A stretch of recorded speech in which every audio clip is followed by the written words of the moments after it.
ഇന്ന് ഞാൻ പണിക്ക് പോവാണ്. പോരാത്തതിന് പണി പഠിക്കാനും കൂടിയാണ് പോണത്. പുലർച്ചെ 3 മണിയാകുമ്പോഴേക്കും നേരത്തെ കാലത്ത് എണീറ്റിട്ടുണ്ട് കേട്ടാ. എന്റെ അച്ഛൻ കുറെ നാളായി എന്നോട് പറയുന്ന കാര്യമാണ് റബ്ബർ വെട്ടാൻ പഠിക്കാൻ. അതുകൊണ്ട് ഇന്ന് അച്ഛൻ്റെ ഒപ്പം നേരത്തെ എണീറ്റിട്ടുണ്ട്. അച്ഛൻ റബ്ബർ വെട്ടാനായിട്ട് റെഡി ആയിട്ടുണ്ട് കേട്ടാ. തലയിൽ ബൾബൊക്കെ വെച്ചിട്ടുണ്ട്. അച്ഛനെ പോലെ ഞാനും ഡ്രസ്സൊക്കെ മാറി ഇപ്പൊ റബ്ബർ വെട്ടാൻ പോവാണ്. ക്രിസ്മസ് സീസൺ ആയതുകൊണ്ട് നല്ല തണുപ്പാണ്. പിന്നെ എങ്ങനെയാണ് റബ്ബർ വെട്ടേണ്ടതെന്ന് അച്ഛൻ ക്ലിയർ ആയിട്ട് എനിക്ക് പറഞ്ഞു തരാണ്. ഇപ്പോൾ അങ്ങനെ അച്ഛനിപ്പോൾ എൻ്റെ എങ്ങനെയാണോ വെട്ടാൻ പറഞ്ഞത് അതുപോലെ ഞാനിപ്പോൾ വെട്ടിക്കൊണ്ടിരിക്കുകയാണ് കേട്ടോ. എൻ്റെ ആണെങ്കിൽ തലയിൽ വെക്കുന്ന ബൾബില്ല, അത് വാങ്ങിച്ചിട്ട് വേണം ശരിക്കും വെട്ടാൻ പഠിക്കാൻ. ആദ്യമായിട്ട് വെട്ടാൻ പഠിക്കുന്നതുകൊണ്ടാണോ തോന്നുന്നു നിറയെ സമയം എടുക്കുന്നത്. അതുകൊണ്ട് അച്ഛൻ നീ വീട്ടിലേക്ക് വെക്കോ, തലയിൽ വെക്കുന്ന ലൈറ്റൊക്കെ വാങ്ങിച്ച് നിന്നെ പകല് പഠിപ്പിച്ചിട്ട് പിന്നെ പണിക്ക് ഇറക്കാന്ന് പറഞ്ഞു. ഞാൻ പിന്നെ ഒരു മടിയനായതുകൊണ്ട് അച്ഛൻ പറഞ്ഞത് ഞാൻ വീട്ടിലേക്ക് വന്ന് വേഗം പുതച്ചു മൂടി കടന്നുറങ്ങി. ശേഷം ഇപ്പോൾ രാവിലെ എണീറ്റുമ്പോൾ വേഗം അടുത്ത പണി ചെയ്യാൻ വേണ്ടിയിട്ട് ഡ്രസ് മാറുകയാണ്. പാലെടുക്കാൻ പോകലാണ് എൻ്റെ അടുത്ത പരിപാടി. അങ്ങനെ അച്ഛനെ ഞാനും പാലെടുക്കാൻ പോകാൻ റെഡിയായി. ഇതുപോലെ ചിരട്ടിയിൽ ഉണ്ടായിരുന്ന പാൽ ഇതുപോലെ ബക്കറ്റിലേക്ക് എടുത്ത് വയ്ക്കണം. അങ്ങനെ ഓരോരോ മരത്തിന്റെ പാലുകളായിട്ട് ഇപ്പോൾ മാറി മാറി എടുത്തോണ്ടിരിക്കുകയാണ് കേട്ടോ. കൈ കൊണ്ടാണ് എടുക്കേണ്ടത്. ഞാനൊരു ഭാഗത്ത് എടുക്കുമ്പോൾ അച്ഛൻ മറ്റൊരു ഭാഗത്ത് എടുത്തോണ്ടിരിക്കുകയാണ്. +1 +2 തൊട്ട് ഞാൻ ഈ പണി ചെയ്യാൻ തുടങ്ങിയതാണ് കേട്ടോ പാലെടുക്കുന്നത്. അതുകൊണ്ട് ഇത് നമുക്ക് ഇൻട്രസ്റ്റ് ആയിട്ടുള്ള ഒരു കാര്യമാണ്. നമ്മൾ എടുക്കുന്ന ബക്കറ്റ് നിറഞ്ഞെന്ന് പറഞ്ഞാൽ എക്സ്ട്രാ ബക്കറ്റ് ഇതുപോലെ വെച്ചിട്ടുണ്ടാവും. അതിക്ക് കൊണ്ടുപോയിട്ട് ഇത് ഒഴിക്കുക. കുന്നായ കാട്ടിൽ ഒരുപാട് മരങ്ങൾ ഉള്ളതുകൊണ്ട് ചില സമയത്ത് എടുക്കുമ്പോൾ പ്രാന്താവും. പിന്നെ കാട്ടിലെ പാമ്പ്,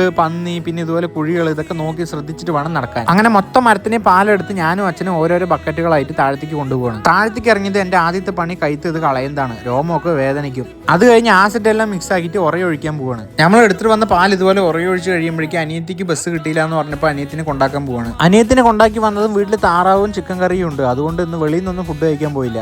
ശേഷം ഇപ്പോൾ ഉച്ച കഴിഞ്ഞിട്ട് ഇതുപോലത്തെ മിഷീൻ കറക്കിയിട്ട് ഷീറ്റ് അടിക്കലാണ് അടുത്ത പരിപാടി. റബ്ബർ ഷീറ്റ് ഇതുപോലെ മിഷീൻ്റെ ഉള്ളിലേക്ക് വിട്ടിട്ട് നമ്മൾ ഇതുപോലെ കറക്കി കൊടുത്താൽ മതി. നമ്മുടെ ഇന്നത്തെ പരിപാടി കഴിഞ്ഞു, പണിയും കഴിഞ്ഞു. നമ്മൾ ഇന്ന് ചെയ്ത് പണിക്ക് അച്ഛൻ്റെ കയ്യിൽ കൂലി വയ്ക്കാൻ പറ്റില്ല, കാരണം ഇത് നമ്മുടെ സ്വന്തം കാടാണ്. അപ്പൊ ഇന്നത്തെ വീഡിയോ അതിരാവിലെ ഉറക്കം പോലും കളഞ്ഞ് കാട്ടിൽ വെട്ടാൻ പോണ ടാപ്പിംഗ് റബ്ബർ തൊഴിലാളികൾക്ക് വേണ്ടി സമർപ്പിക്കണം. പിന്നെ ഏത് പണിക്ക് അതിൻ്റെതായ മഹത്വം ഉണ്ട് കേട്ടോ. കൂലിപ്പണിക്ക് പോലും കെട്ടുപണിക്ക് പോലും കിട്ടുന്ന ഒന്നാണ് പൈസ. അപ്പൊ ശരി, ഇടയ്ക്കൊക്കെ ഇതുപോലെ ഓരോ പണിക്ക് പോണ വീഡിയോസുമായിട്ടും വരാം. ബൈ.